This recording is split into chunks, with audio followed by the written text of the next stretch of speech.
Roads and transportation determine how far communities can go. From reaching school to delivering goods, from accessing hospitals to finding work, every journey begins with the road beneath our feet.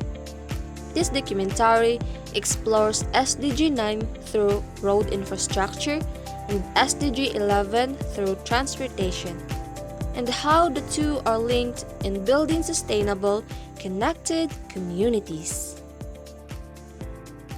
Good day! In this documentary, we highlight the importance of resilient road infrastructure as part of Sustainable Development Goal 9 or SDG 9. Build resilient infrastructure, promote inclusive and sustainable industrialization, and foster innovation. Also listen to the voices of the local people about their expectations, concerns, and expectations from the government road projects. Because roads are more than concrete, they are pathways to growth, safety, and opportunity. SDG 9 builds the foundation. SDG 11 ensures the movement. Together, they create communities that are safe, connected, and sustainable. So, natakaroon din sa barangay Kawayan aron sa pag-review. So, ato naman karon si Kapitan Norman Glenn Campol, Kagawan.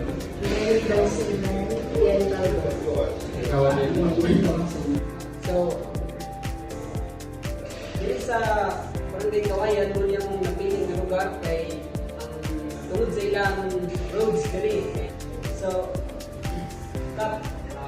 unsa man ang imong ingon sa inyong current na situation karon diri sa Kawayan sa inyong dalan? Yung sa diskutaron sa dalan. Dumi na kayo ng problema na muking ang prevention road. Daghan na kayo ng istoryanin, daghan na kayo istoryanin na kayo. Pero until now, makita ninyo wala ko yun siya na develop pa siya na country. No? Muli siya ang maginahon na year 2026 dapat ma-complete na develop ano ang country na pagyaman. Okay, kung masinsuta o problema, pwede ka hanap problema, magalit na ito inalan. No? Pinakauna ang health, kung saan na ito kung respond sa emergency. Ang ngalan, kung ma-develop nito, ma-simento nito, ang among pag-transport sa among mga patients, dili iso mas dali. Well, at karon, mudagan nito ang tuwa na oras ng pag-transport namin. Tungod kay ang growth pati ang now. So, sa ako ang gina-target na computed time dapat ang kaning dalan kung simitan na siya taas na lang mga 6 minutes makabot agad sa national highway. Pero as of now, mudagan nila siya kung pinakaubos ng mga 20 minutes. Yeah.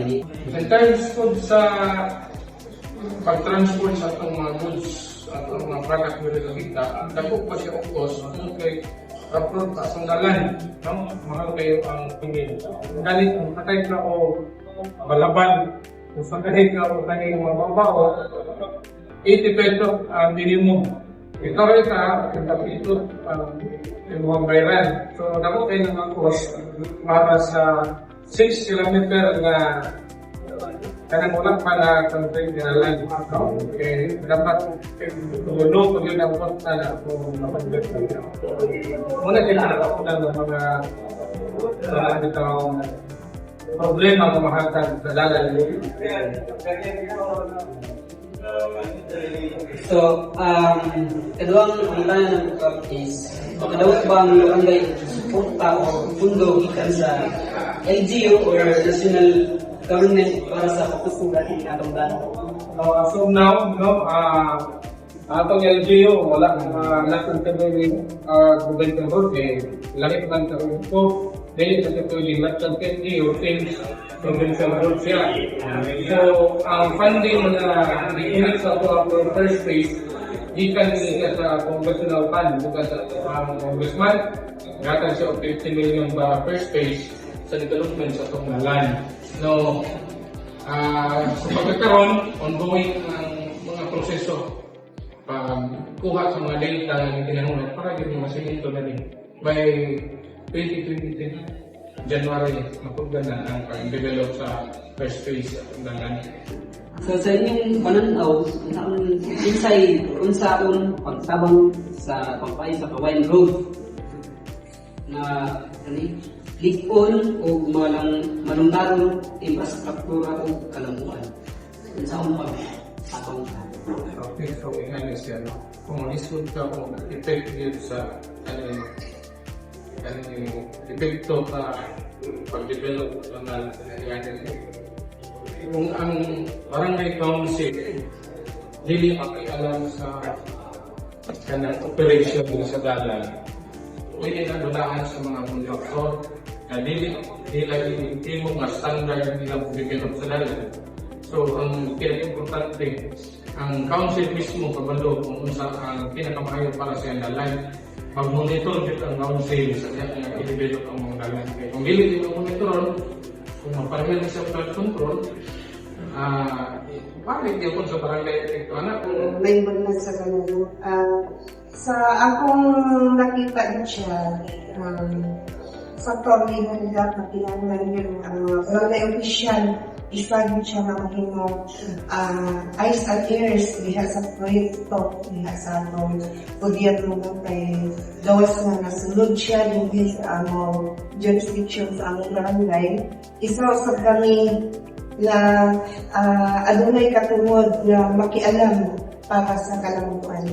Then, sa ako po na pananaw, kung ang amo na kalsada kung kustro na siya, maano din ang dagan, usasab na lang ang mga benepisyo mga atong mga estudyante. Kaya sa pagkakaroon na grade 8 lang rin, daghan ang mga computers dito sa Ilocos. So, pagka-demand yun ang mga tagiyan sa sakyanan o mahal-mahal nga maoy example dito namin na tungod kay ang ilang sakyanan sa pagkakaroon gamit ng kalubatan sa lakto. Pero pag tungod o ma-okay na ang mga kalsada, aside from daghan na unya ang in-store mo masugod sa mga barangay, ang mga estudyante, mas masayon na lang kanila nga mapainong dito sa mga estudyante asa unya sila na transfer. Sa tanan, so pabahin aning ato ang dalan sa barangay Kawayan. So kami barangay council, dako incentive kayo ang pagpakilabot aning proyekto din sa ato ang dalan nga kanisiya na masimento na siya kay isa gid ni number 1 gid ni sa barangay Kawayan ang problema sa katanungan ang among dalan. Labi na gid sa aning among patient na pagdayon sa hospital nga kanang mga grabe na. So doon kayo ang hintundang niya. Gusto na ipunta nila nga madali pero lisod gid kayo ipalupad ang sakyanan nga lubak-lubak pa gid among na. Then para sa mga produkto sa mga farmers, dali ra to dayon siya na kanang ma-deliver nila ang ilang produkto, di na sila magka-problema sa kaning mga sakyanan nga musulod din kay ang uban muhangyo ang mga farmers nga naa sila ikarga nga ilang mga produkto, muhangyo sila sa lain lugar nga naay mga kaning tracking. Ang uban muangaw gyud kaayo kay basin daw ang ilang mga muli, mga kuan sa ilang sakyanan, mga daot kara. So kuan sila mag-isip sila ba na imbis mo makaginansya sila pero ang isa ka rason, madaot din ang ilang sakyanan tungod sa among dalan. Roads are not just physical structures, they are the base of all transportation systems. When roads fail, transportation fails. When roads improve, mobility improves. Yung mga mensahe nga gusto ko ako sa atong komunidad, tabahin natin paglambot at ang infrastruktura. Okay, so para sa katilingban, no? Mo gani ang kanang ginadahog yun sa katawan sa Kawayan na masiminto ang atong dalan. Dili lang sa barangay Kawayan at po sa barangay Ilocos, no? Para sa tanan, mulat-dulat lang ta nga ma-implement ang mga proyekto para sa tanan, no?